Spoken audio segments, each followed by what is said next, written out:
Chapter 27. The Lord prepares Most Holy Mary to meet Lucifer in battle, and the dragon begins to persecute her.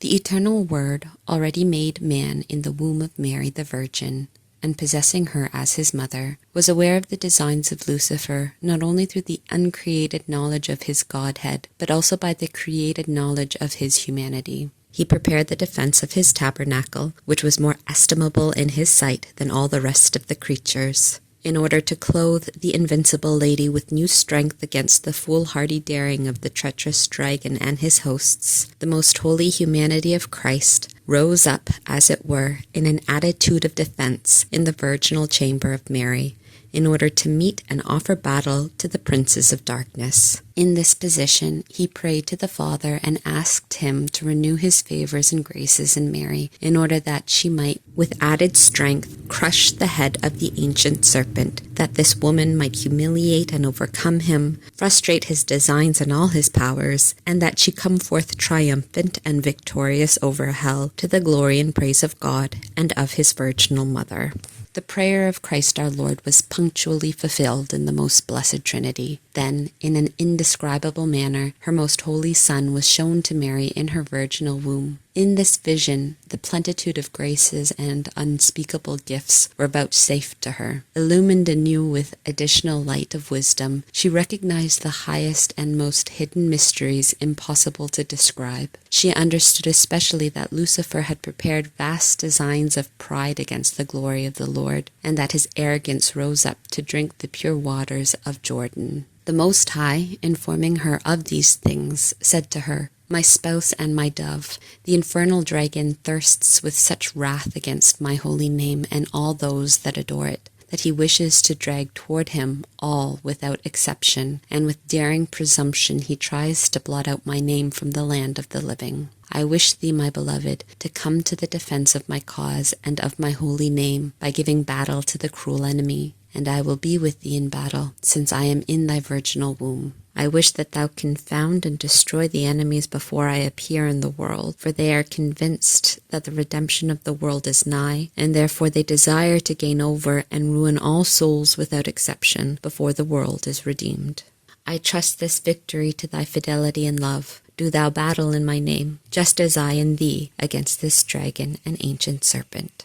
These words of the Lord and the knowledge of these secrets so moved the heart of the Heavenly Mother that I cannot find expression for that which then happened. When she understood that her most holy Son wished her to defend the honor of the Most High, she was so inflamed with divine love and filled with such invincible fortitude that, if each one of the demons would have been an entire hell and filled with the fury of all its inmates, they all together would have been only like a few weak ants compared to the incomparable strength of this our valiant leader. All of them she would have vanquished and destroyed by the smallest part of her virtues and of her zeal for the honor and glory of the Lord. And her divine protector and helper ordained this glorious triumph of his most holy mother over hell, in order that the arrogance of his enemies might no longer lord it over us, nor rest assured of being able to destroy the world. But he wished to hasten its redemption, and put us mortals under obligation not only to the inestimable love of his most holy Son, but also to Mary, our heavenly defender and reparatrix. She was to issue forth to battle, stop his progress, vanquish and suppress him, placing mankind on a proper footing for the reception of their Redeemer. O sons of men, dull and slow of heart, how is it that you do not heed such admirable blessings? Who is man, that thou shouldst honor and favor him thus, O Most High King? Thy own mother and our mistress thou sendest out to labor and combat in our defense. Who ever heard of similar happenings? Who has ever shown such force and ingenuity of love? Where is our intellect? Who has deprived us of the use of reason? What hardness of heart is this? What has drawn us into such vile ingratitude? What shameful conduct of men who, while they claim to love and honor her so much, are guilty of such low and infamous ingratitude as to forget such an obligation? The true nobility and honor of the sons of Adam would rather seem to consist in thanking her incessantly and sacrificing their lives in gratitude. The obedient mother, offering herself to battle with Lucifer for the honor of her most holy Son, of the Holy Trinity and our own, answered him that had commanded her, saying, My Lord and highest good, from whom I have received my being and all the grace and light which I possess. To thee I belong entirely, and thou, Lord, hast condescended to be my son. Do with thy servant what shall be to thy greater glory and pleasure. For if thou art in me, and I in thee, who shall be powerful enough to resist thy will? I shall be the instrument of thy almighty arm. Give me thy strength, and come with me, and let us go forth to battle against the dragon with all his followers. In the meanwhile, Lucifer issued from the meeting, now filled with such hateful spite against her, that he considered the perdition of all the other souls as of small consequence. If we could know the fury of Satan as it is in reality, we would understand better what God says to holy Job, that he counts steel as straw and bronze as rotten wood. Such was the wrath of the dragon against most holy Mary, and such it is even now against the souls. For if he esteemed the most holy, the invincible, and most strong woman to be no more than a dried-up leaf, what will he do to sinners, who like empty and decaying reeds do not withstand him? Living faith alone and humility of heart are the double armor which enable them to procure glorious victory. In order to begin his battle, Lucifer brought with him the 7 legions with their 7 principal leaders, whom, after the fall from heaven, he had appointed to tempt men to the 7 capital sins. Each of these 7 squadrons he charged with the duty of exerting their utmost strength against the Immaculate Princess. The invincible lady was occupied in prayer when the Lord permitted the first legion of devils to begin the battle by tempting her to the sin of pride, to which special work they had been appointed. They sought to approach the heavenly queen by trying to cause changes in her natural passions and inclinations, for this is the ordinary way in which the demons find access to other mortals, and they thought that she was infected in the same way as other men with passions disordered by sin. They could not, however, come as close to her as they wished, for they were repelled by the fragrance of her virtues and holiness, which tormented them more than the fire which consumes them. In spite of this obstacle, and although the very sight of Most Holy Mary pierced them with raging torments, they nevertheless ignored their pains and lashed themselves into furious and ungovernable wrath in their obstinate endeavors to approach nearer to her and exert upon her their cursed and damnable influence. The Most Holy Mary, who was alone and left only to her natural forces, stood prepared for the assault of those countless demons. Yet she, by herself, was as formidable and terrible to them as many armies in battle array. They presented themselves before her in the most horrid masks and with wicked lies. But the sovereign queen, teaching us how to conquer, did not change her position, nor was moved interiorly or exteriorly, nor did she show any emotion of fear in her countenance. She took no notice of them, nor attended to them any more than if they had been the weakest ants.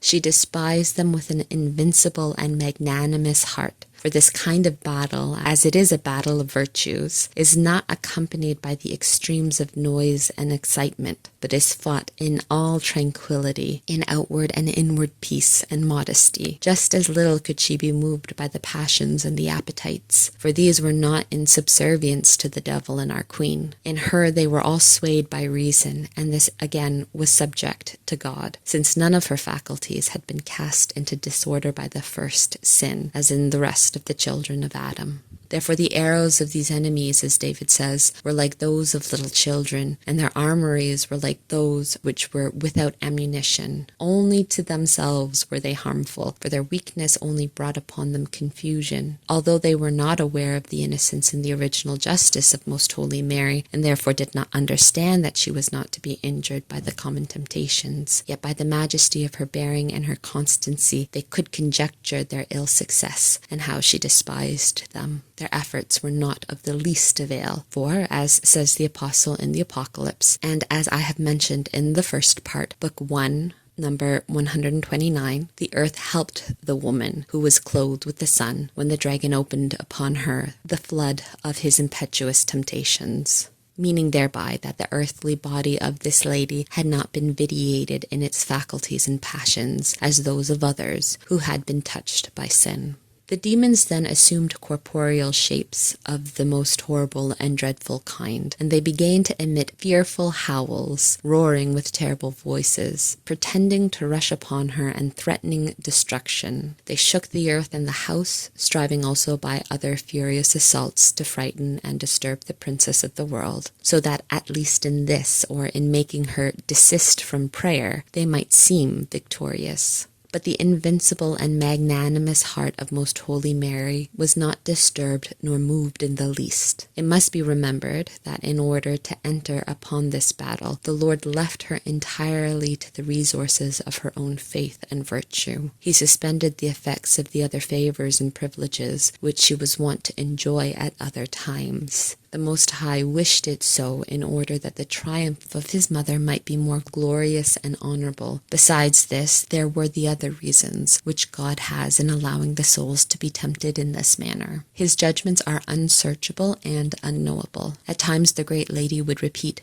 "Who is like unto God that lives in the highest and looks upon the humble in heaven and on earth?" By these words she routed the hosts that opposed her. Then these hungry wolves laid aside their terrible shapes. They assumed sheep's clothing, transforming themselves into angels of light, resplendent and beautiful. Approaching the heavenly lady, they said, "Thou hast conquered, thou hast conquered. We come to attend on thee and reward thy fortitude and invincible courage." Surrounding her, they protested their friendship in flattering and deceitful terms. But the most prudent lady withdrew within herself, suspended all the activity of her senses, and, raising herself above herself by means of the infused virtues, adored the Lord in spirit and in truth. Despising all the snares of these evil tongues and their deceitful lies, she spoke to her most holy Son, "My Lord and Master, light of light and my strength, in thy help alone do I place all my confidence and the exaltation of thy holy name. All those that speak otherwise I abjure, abhor, and detest." But the doers of evil persevered in their insane attempts against the Mother of Knowledge, and continued to extol beyond the skies her who had humiliated herself beneath the lowest of creatures. They protested that they wished to exalt her above all women, and confer upon her an exquisite favor. They would select her in the name of the Lord for the mother of the Messiah, and they assured her that her holiness would be greater than that of the patriarchs and prophets. Lucifer himself was the author of this new plot, and his malice is here made known for a warning to other souls. But it was ridiculous to offer to Mary, the Queen of Heaven, a dignity already her own. They themselves were ensnared and deceived, not only in offering what they neither knew nor were able to give, but also in being ignorant of the sacrament of the King so intimately connected with the most blessed woman, whom they persecuted. Nevertheless, the iniquity of the dragon was great, because he knew that he could not fulfill what he promised. He tried to spy out whether perhaps our Blessed Lady held that dignity, or whether she would give him some signs by which he could conjecture it. Most Holy Mary was aware of this double dealing of Lucifer, and admirably met it with a quiet firmness. She answered the deceitful flatteries by quietly continuing her prayer and adoring the Lord. Prostrated upon the floor, she humiliated herself, confessing herself as the most despicable of creatures, more despicable than the dust under her feet. By this humble prayer and prostration, she cut off the presumptuous pride of Lucifer as long as this temptation lasted.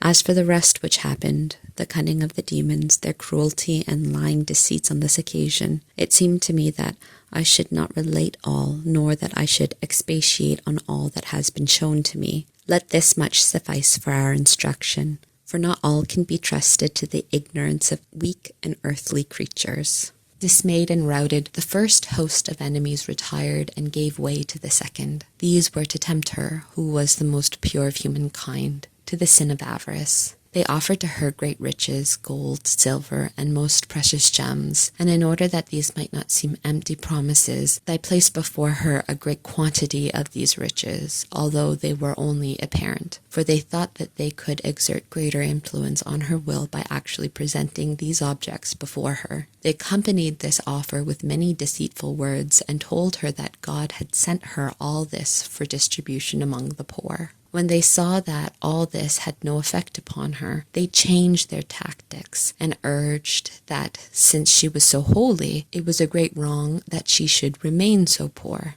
It was more reasonable that she possess these riches than that they remain in the hands of wicked sinners, for this would be an injustice and a disarrangement of the divine providence, that the just be visited with poverty, while God's wicked enemies abound in riches and affluence. In vain the net is spread before the eyes of the bird in its flight, says the wise man. This was true of all the temptations of our sovereign queen, but the malice of the serpent was much more preposterous in regard to this temptation of avarice, for this phoenix of poverty was so far removed from the earth and winged her flight so far above that of even the seraphim, that such a vile and contemptible snare was entirely in vain. The most prudent lady, although she possessed divine wisdom, never undertook to argue with these enemies, as in truth nobody should, for they battle against the manifest truth, and will not admit defeat, even when they must acknowledge its effects. The most holy Mary made use of some words of the Holy Scriptures and repeated them with serene humility. On this occasion, she selected the words of the 118th Psalm. I have acquired for my heritage and for my riches the keeping of thy testimonies and thy laws, my Lord. She made use of many other passages, gratefully praising and blessing the Most High, because he had created and preserved her without her merits. In this most wise manner, she rejected and overcame the second temptation, to the confusion and torment of these agents of iniquity. Then advanced the third legion, led on by the prince of impurity, who assails the weakness of the flesh. These made so much the greater efforts because they foresaw more clearly the improbability of success, and in truth they gained less than all the others, if one may speak of more or less in these different temptations of the Virgin Mary. They tried to suggest to her vile images and to produce before her eyes unspeakable monstrosities, but all their efforts vanished in midair. For the most pure Virgin, as soon as she had recognized the first signs of this vice, withdrew entirely within herself, and suspended all the activity of her senses. Thus not even the shadow of a suggestion or indecent image could enter her thoughts, since none of her faculties were in action. With the most ardent longing, she renewed many times her vow of chastity in the presence of the Lord, and she merited more on this occasion than all the virgins that ever existed or will exist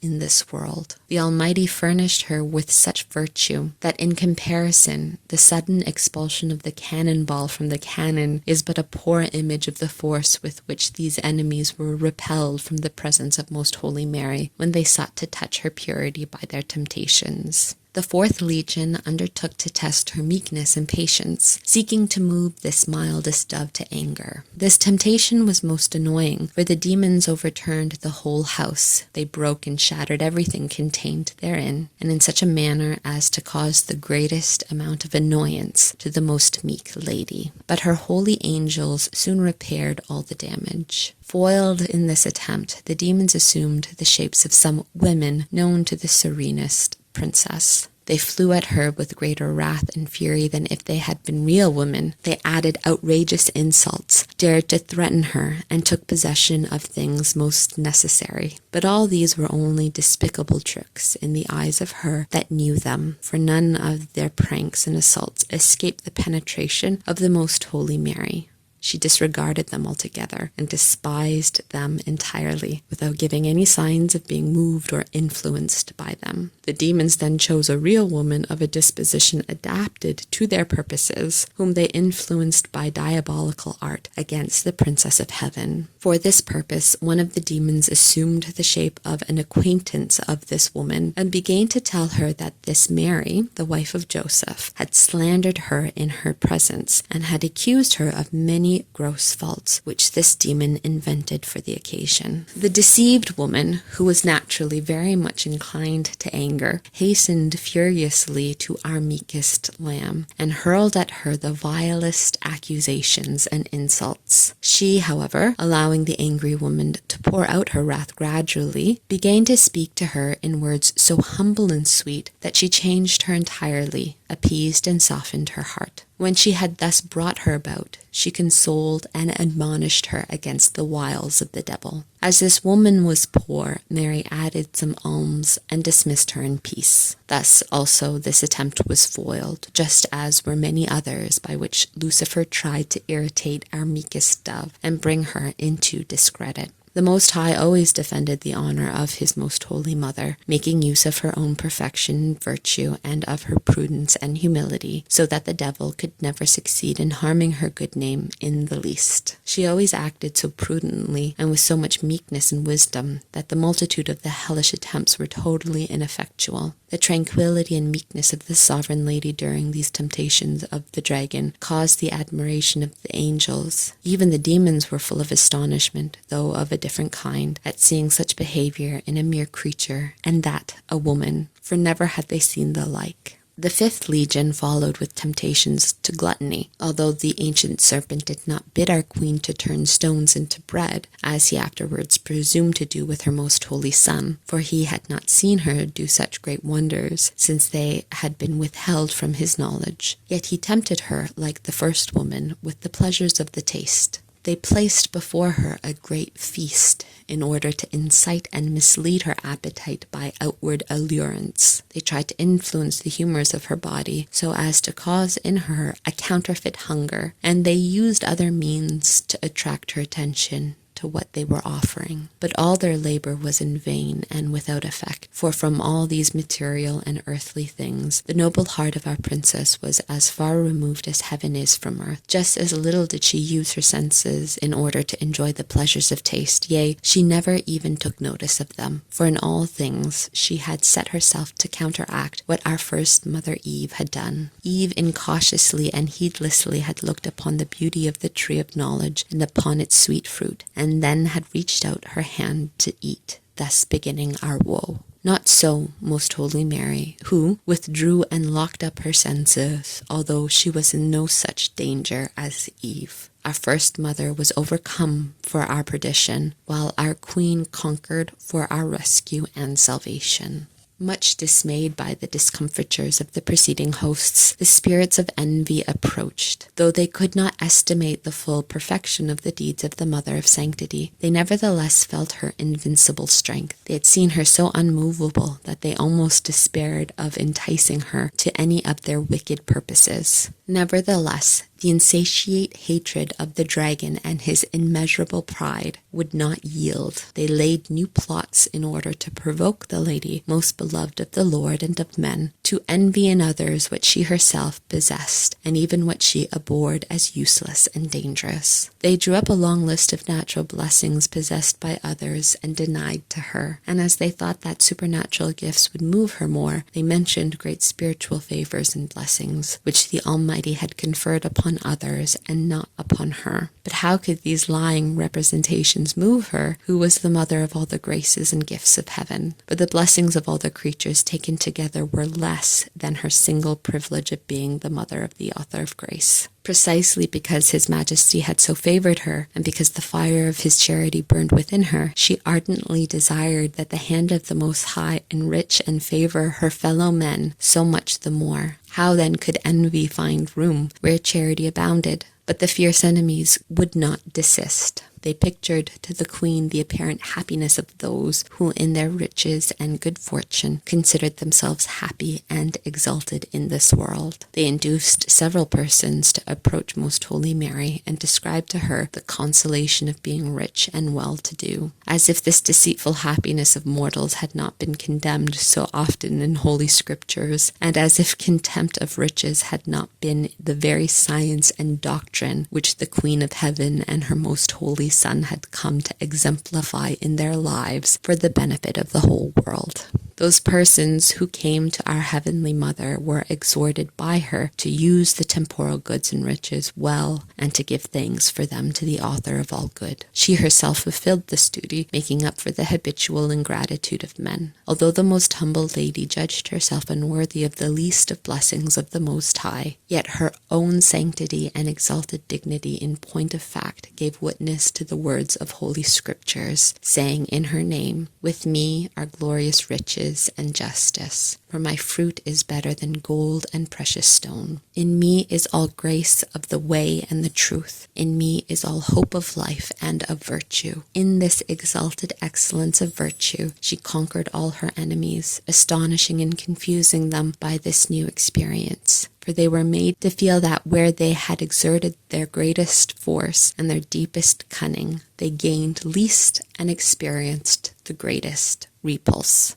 Nevertheless, the demons stubbornly persisted and proceeded with the seventh temptation, which was that of idleness. They sought to cause in her a corporeal indisposition or feeling of weakness and fatigue accompanied by dejection of spirit. This is a trick of Satan, little known, and under its cover the sin of laziness causes much ruin among souls and prevents much progress in virtue. They suggested, moreover, that she postpone some exercises on account of weariness in order to be able to perform them so much the better after having rested. This too is one among many other tricks of Satan, and we do not often discover it or know what to do against it. They also sought maliciously to hinder the Most Holy Lady in some exercises by means of human creatures, whom they sent to visit her at unseasonable times, trying to impede the performance of some of her holy exercises and occupations at the time and hour set for them. But all these delusions were detected by the most prudent and alert princess. She evaded them by her wise precautions, without permitting the enemy to succeed in any of them, and acting in all things up to the standard of the most exquisite perfection. Her enemies were obliged to desist, hopelessly foiled and repulsed. Lucifer was full of rage against his companions and against himself, but in their fury and insane pride they resolved to make one more general assault upon Mary, as I will relate in the following chapter.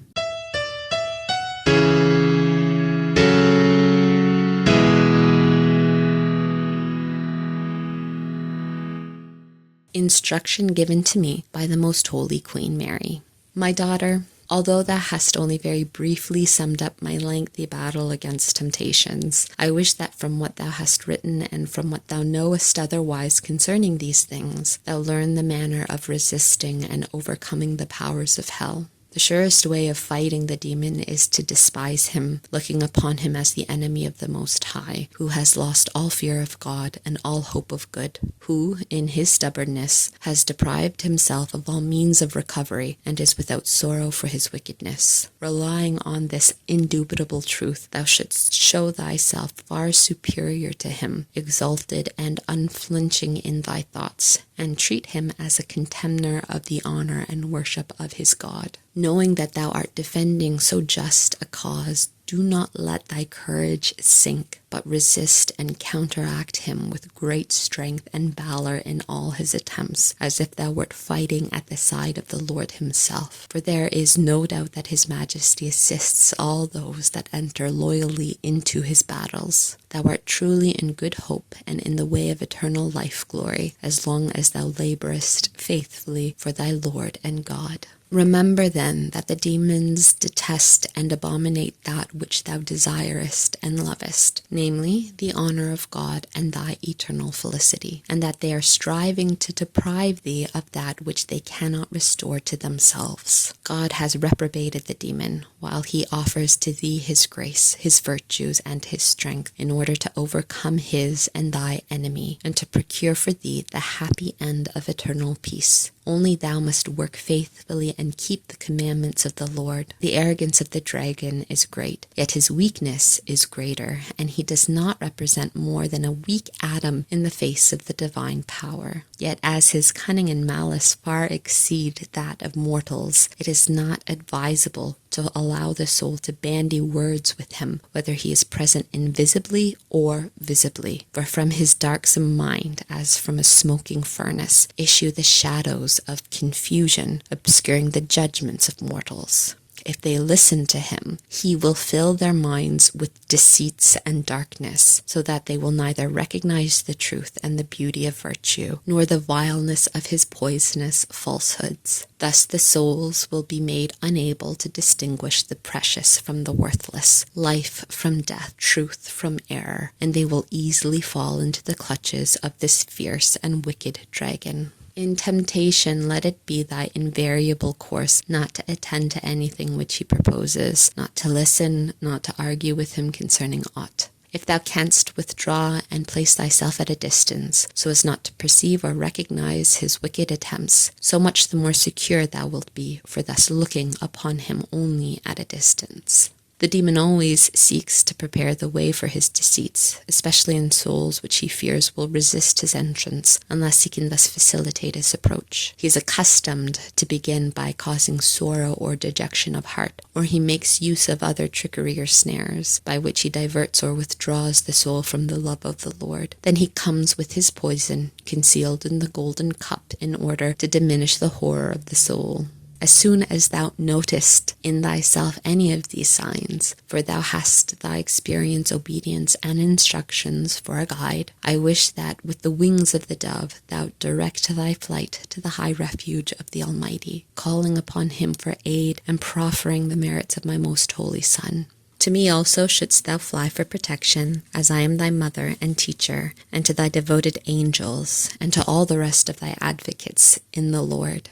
Quickly close up thy senses and consider thyself as dead to them, or as a soul already belonging to the other life, whither the jurisdiction and the exacting tyranny of the serpent does not reach. Occupy thyself so much the more earnestly in the exercise of the virtue contrary to the vice to which he tempts thee, and especially in acts of faith, hope, and love, which dispel cowardice and doubt, and weaken the influence of discouragement and fear in the human heart. The arguments for overcoming Lucifer thou must seek in God alone, and do not disclose them to your enemy, lest he meet thee with fallacies and confusing pretense. Besides knowing it to be dangerous, esteem it as unworthy of thee to argue with him openly, or to pay particular attention to him, who is not only the enemy of thy beloved, but also of thee. Show thyself superior to him, and high-mindedly apply thyself to the practice of all virtues. Be content with this treasure, and withdraw thyself, for the most skillful battle of the sons of God consists in flying farthest from evil. The devil is proud, and is deeply hurt by contempt. In the presumption of his arrogance and vanity, he desires above all the attention of men. On this account, he is so persistent in pursuing us step by step, for in his deceitfulness he cannot rely upon the force of truth, but on his persistent counterfeiting of the good and the true. As long as this slave of wickedness is not despised, he never believes himself discovered,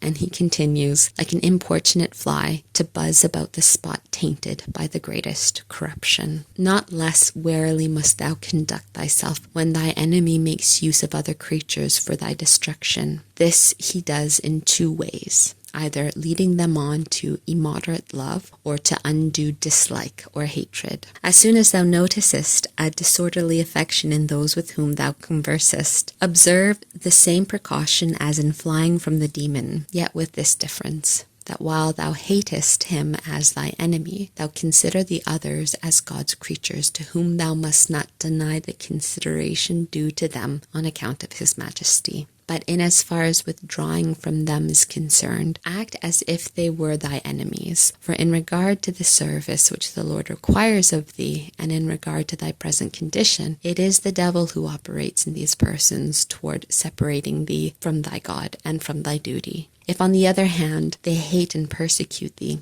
answer them with meekness and love, praying for them with intimate affection of thy heart. If it should be necessary, soothe the wrath of thy persecutors with sweet words, and undeceive those who are led astray by false reports. Do this not in order to excuse thyself, but in order to pacify thy brothers, and for their inward and outward peace. Thus thou wilt at one and the same time conquer thyself and those who hate thee.